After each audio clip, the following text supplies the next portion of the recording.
और भगवान को बारंबार ध्रुव जी प्रणाम करने लगे। बोले बारे भगवान, अभी मैं तुमसे मिलने का मन बनाया हूं, अभी तुम मिले नहीं हो। ध्रुव जी कहते हैं, भगवान को धन्यवाद देते हैं कि बाहरे ईश्वर बाहरे परमात्मा, अभी मैं तुमसे मिलने का मन बनाया हूं, अभी मिले नहीं हो। तो मेरा पिता मेरे को आधी राज्य देने का मन बना लिया है। सिर्फ मैंने अभी मन बनाया कि भगवान से मिलूंगा, तो मेरा पिता मेरे को आधी राज्य देने को तैयार हो गया। और जिस दिन तुम मिल जाओगे परमात्मा, तो उस दिन न जाने मेरे जीवन में क्या मिल जाएगा है। बोलो राधे राधे। ऐसा भगवान का सच्चा साधक होता है। भगवान का जो सच्चा उपासक है, उसकी निरंतर सोच सकारात्मक होती है भगवान के प्रति है। और तब गुरु जी ने कहा कि नहीं नहीं नहीं, जाओ मेरे पिता को बता देना कि अब मैं राज्य नहीं भगवान को प्राप्त करूंगा। क्यों कि जिसके संकल्प मात्र से और आधी राज्य मेरा पिता देने को तैयार हो गया हो, तो जिस दिन वो ताकत वो शक्ति वो परमात्मा मेरे को मिल जाएगा, तो मेरे जीवन में तो फिर कुछ पाना बाकी ही नहीं रहेगा, सब मिल जाएगा। इसलिए अब नहीं लौटूंगा, परमात्मा से मिलके लौटूंगा। और महाराज ध्रुव जी जंगल चले गए, जमुना के किनारे मधुबन पहुंच गए महाराज। और इसी बीच में नारद जी मिल गए। और देखो, जब साधक अपनी साधना को सिद्ध करने के लिए आगे बढ़ता है, तो उसकी साधना के पहले उसके जीवन में एक परीक्षा लेने वाला संत जरूर आता है। या दूसरी बात, जब किसी साधक को बहुत जल्दी बड़े अल्प समय में भगवान का दर्शन होना होता है, तो उसके जीवन में एक परम सत्य परम साधु पहले मिलता है महाराज, परम संत मिलता है महाराज। विभीषण को भगवान मिलना था, विभीषण जी को राम जी से मुलाकात होनी थी, तो सबसे पहले कौन मिला विभीषण जी को? सबसे पहले हनुमान जी मिले। हनुमान जी जैसा संत विभीषण जी को मिला। और तब विभीषण जी कहते हैं कि अब मोहि भरोस हनुमंता, अब बिनु हरि कृपा मिलई नहीं संता। हे हनुमान जी महाराज, अब मेरे को भरोसा हो गया कि मुझे परमात्मा जरूर मिलेंगे, क्योंकि उन्हीं के कृपा से आप जैसा संत मिल गया है। और आज ध्रुव जी को नारद जी मिल गए हो, तो नारद जी को भरोसा हो गया कि अब तो मुझे भगवान जरूर मिलेंगे, क्योंकि भगवान मिलने के पहले और नारद जी मिल गए, इसलिए भगवान अब जरूर मिलेंगे। और नारद जी जब मिले ध्रुव जी को महाराज, तो ध्रुव जी से नारद जी ने पूछा कि अरे बालक, तो तुम्हारी ये 5 वर्ष की अवस्था, ये अवस्था तो तुम्हारी खेलने खाने की है, और इस अवस्था में तुम जंगल में भगवान की तपस्या करने आए हो। तुमको मालूम नहीं है कि जंगल के तमाम हिंसक पशु और तुम्हें खा लेंगे, तुम्हें परेशान करेंगे। जाओ अभी तुम इसी वक्त और अपने राज्य को लौट जाओ, अभी तुम्हारी तपस्या करने की उम्र नहीं है, ऐसा नारद जी ने समझाया। तो ध्रुव जी कहते हैं कि नहीं महाराज, मैं तो भगवान से मिलके जाऊंगा। अच्छा नारद जी, एक बात बताइए, मेरे एक प्रश्न का उत्तर दीजिए। तो नारद जी ने कहा कि बताओ ध्रुव, कौन सा प्रश्न है?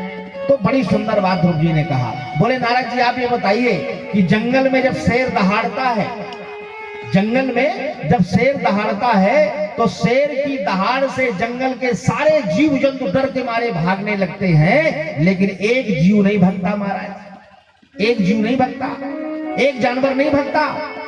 तो नारद जी ने कहा कि कौन सा जानवर नहीं भागता महाराज, बताइए कौन सा जानवर नहीं भागता?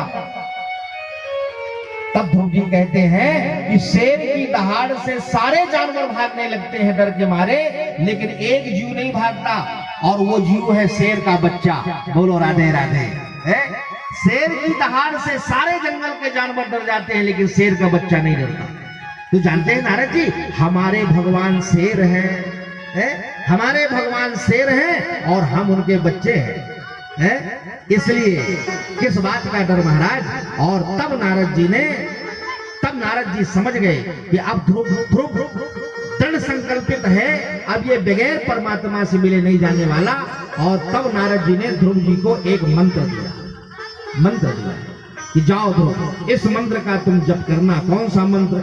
कि ओम नमो भगवते वासुदेवाय। भागवत का सिद्ध मंत्र है भागवत का सिद्ध मंत्र है। और ये भागवत का सिद्ध मंत्र जब ध्रुव जी को नारद जी ने दिया, और इस मंत्र को महाराज ध्रुव जी ने 6 महीना जपा, बड़ी साधना के साथ, फल खा के, जल खा के एक पैर से खड़े हो गए। और महाराज बड़ी साधना के साथ इस मंत्र का जब जप किया, मंत्र को जब बड़ी साधना के साथ जपा जाता है तो मंत्र जाप दृढ़ करि विश्वासा, और पंचम भक्ति वेद प्रकाशा है। नवदा भक्ति में 5वीं भक्ति जानते हैं कौन है? 5वीं भक्ति है कि हमारा विश्वास मंत्रों में होना चाहिए। ये 5वीं भक्ति है महाराज है। हमारा मंत्र अगर विश्वास में नहीं है, गुरु जी के द्वारा दिया गया मंत्र, संतों के द्वारा दिया गया मंत्र, वेदों के द्वारा दिया गया मंत्र, ग्रंथों के द्वारा दिया गया मंत्र, और इन मंत्रों पर अगर हमारी श्रद्धा नहीं है तो हम जो भी कर रहे हैं महाराज वो निष्फल हो जाएगा। मंत्रों में श्रद्धा होनी चाहिए, क्योंकि मंत्रों में ही तो भगवान रहते हैं, मंत्र में ही भगवान रहते हैं। आज नारद जी ने भगवान से मिलने का मंत्र दिया, और वो मंत्र दिया कि ओम नमो भगवते वासुदेवाय। 6 महीने बड़े भाव के साथ ध्रुव जी ने इस मंत्र को जपा, और बड़ी साधना के साथ जपा महाराज। 6 महीने के अंदर और ध्रुव जी को परमात्मा का दर्शन हो गया। बोलो राधे राधे है।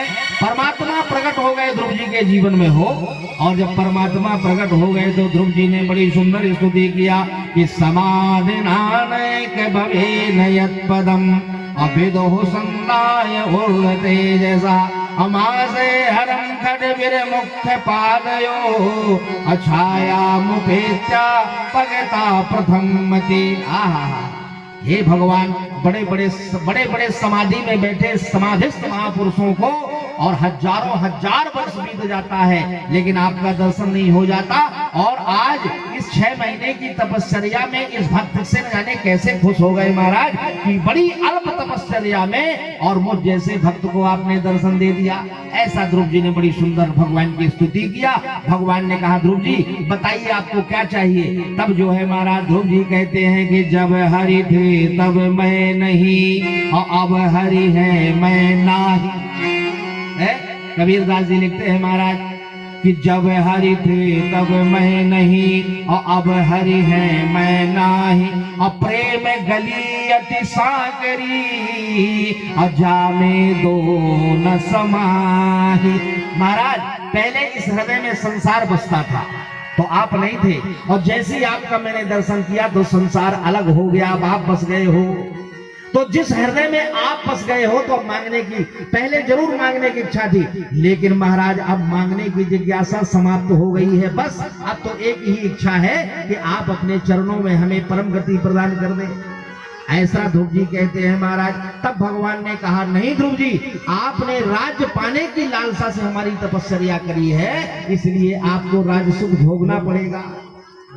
भगवान के कहने पर ध्रुव जी ने और महाराज राज सत्ता संभाली, और राज सत्ता संभालने के बाद जानते महाराज ध्रुव 36,000 वर्ष तक और इस धरती के राजा रहे। 36,000 वर्ष तक महाराज ध्रुव ने राज्य किया।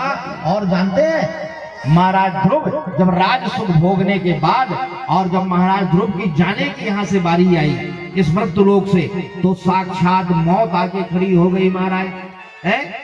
और सारे संसार के लोग तो अपना शरीर छोड़ के जाते हैं इस मृत्युलोक में, यहाँ तक कि हमारे लीलाधारी भगवान श्री कृष्ण भी अपना शरीर छोड़ के गए। लेकिन हमारी कथा में लिखा है कि महाराज ध्रुव सदैव वैकुंठ चले गए, अपना शरीर उन्होंने नहीं छोड़ा। मृत्यु के सर पर अपना पैर रखा और मृत्यु के सर पर अपना पैर रखकर विमान में आरूढ़ हुए और भगवान के लोक को चले गए। मृत्यु भी आज धन्य हो गई। ध्रुव जैसे भक्त का चरण अपने मस्तक में रखवा के आज मृत्यु भी अपने आप को धन्य धन्य कह रही है कि धन्य हो गई मैं कि आज ध्रुव जैसा साधक और मेरे मस्तक में अपने चरणों को रख दिया महाराज। ऐसे ऐसे साधकों की कथा हमारे भागवत में गाई गई है।